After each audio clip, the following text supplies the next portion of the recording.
Hallihallo, liebe Leute, wie geht's euch? Meu nome é Renan e eu vou mostrar para vocês hoje 3 formas de utilizar o ChatGPT para aprender alemão.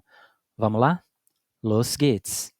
A primeira forma que vocês podem utilizar o ChatGPT para aprender alemão é fazendo perguntas sobre vocabulário. É muito importante que qualquer pergunta ou qualquer comando que você dê para o ChatGPT seja o mais claro e o mais preciso possível, ok? Vamos lá então. Primeiro comando que eu vou dar, me diga 10 substantivos em alemão que sejam relevantes dentro do tema mobília. Indique os substantivos com artigo definido e forma no plural. Ou seja, eu estou pedindo não só o substantivo, como o artigo definido e plural. E ele foi lá e me fez uma lista com 10 substantivos com o artigo definido e o plural e a tradução em português. Outra forma que vocês podem utilizar é perguntando a diferença no vocabulário, a diferença semântica entre uma palavra e outra. Por exemplo, qual a diferença no sentido dos verbos fallen e stürzen em alemão? Explique essa diferença em português brasileiro e dê exemplos de frases em alemão utilizando ambos os verbos. Então vamos lá, fui bem específico. Então ele vai me explicar. Fallen é cair em português, mas é de uma maneira mais geral, como quando algo ou alguém simplesmente cai por gravidade ou maneira natural. E stürzen se traduz também como cair, mas é de uma forma violenta. É usado quando a queda é repentina, violenta ou envolve um acidente. E aí tem os exemplos: Der Apfel fällt vom Baum, o alpinista caiu do penhasco. Uma outra forma que vocês podem utilizar o ChatGPT para aprender alemão é pedir que ele corrija um texto ou uma frase que vocês tenham produzido. Eu vou só pedir para corrigir uma frase aqui, para não ficar muito longo, mas funciona também com um texto. Então eu tenho aqui: corrija essa frase em alemão, mostre que está errado e explique em português por que, sem acento, está errado. Mostre a versão correta em alemão. Tá? Temos lá, ich sehe der Frau. E aí tem toda uma explicação por que está errado. A frase ich sehe der Frau está gramaticalmente incorreta em alemão. O erro está no uso incorreto do artigo definido der com o substantivo feminino Frau. Em alemão, o artigo definido correto para Frau, no caso nominativo, é die, feminino. A forma correta em alemão é ich sehe die Frau. A gente vê aqui que o ChatGPT provavelmente cometeu um erro, né? Porque nessa frase, die Frau está no acusativo. A correção consiste em usar o artigo definido correto die para concordar com o gênero feminino do substantivo Frau. Em português, a frase corrigida seria eu vejo a mulher.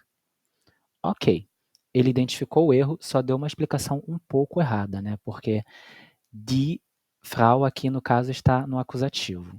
Apesar de falhar um pouco nas explicações, o ChatGPT geralmente é muito bom em corrigir erros gramaticais nas frases e nos textos, mas como vocês podem ver, não é 100% confiável. Outra coisa na qual o ChatGPT não é muito confiável é para corrigir frases que não soam naturais em alemão. Por exemplo, eu forjei aqui um exemplo de uma frase errada. Corrija essa frase em alemão, mostre que está errado e explique em português por que está errado. Mostre a versão correta em alemão. Ich war zu spät und habe den Bus verloren. Aí ele vai dizer, a frase Ich war zu spät und habe den Bus verloren está gramaticalmente correta em alemão. Não há erros na frase. Em português essa frase significa eu estava atrasado e perdi o ônibus. Portanto, não é necessário fazer nenhuma correção. Aqui a gente vê que o ChatGPT falhou, porque apesar de gramaticalmente a frase estar correta, ou seja, nominativo, acusativo, está tudo correto, essa formulação não está correta em alemão, porque a gente não diz einen Bus verloren, a gente diz einen Bus verpassen. Se você diz verloren, soa muito estranho para um alemão. Então, o ChatGPT às vezes não, falha bastante em corrigir esse tipo de erro. Então, para esse tipo de erro, eu não recomendaria o ChatGPT. E outra forma que a gente tem para utilizar o ChatGPT é pedir para ele criar exercícios para fazermos. Então, por exemplo, eu vou colocar aqui. Quero entender melhor a diferença entre fallen e stürzen em alemão. Prepare uma lista de exercícios de lacunas com 15 frases em que devo preencher as lacunas com o verbo fallen ou com o verbo stützen. No final, produza também a solução dos exercícios. Vamos lá ver o que o ChatGPT faz. Então, ele me deu aqui uma lista de 15 frases nas quais eu tenho que preencher as lacunas e me deu aqui a solução para essas frases. Geralmente, ele busca as frases mais típicas, mais exemplares para fazer esses exemplos. Vale ressaltar também que o ChatGPT é muito mais preciso e acerta muito mais quando a gente usa ele só numa língua.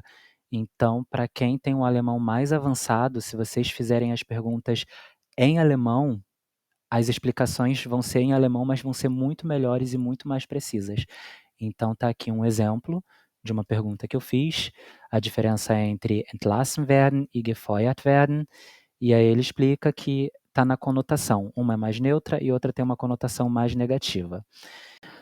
Então, gente, essas foram as dicas, espero que vocês gostem delas e comecem a usar. E se vocês gostaram desse vídeo, eu peço que vocês enviem para alguma outra pessoa que também esteja aprendendo alemão. Vielen Dank und auf Wiedersehen. Muito obrigado e até a próxima. Tschüss!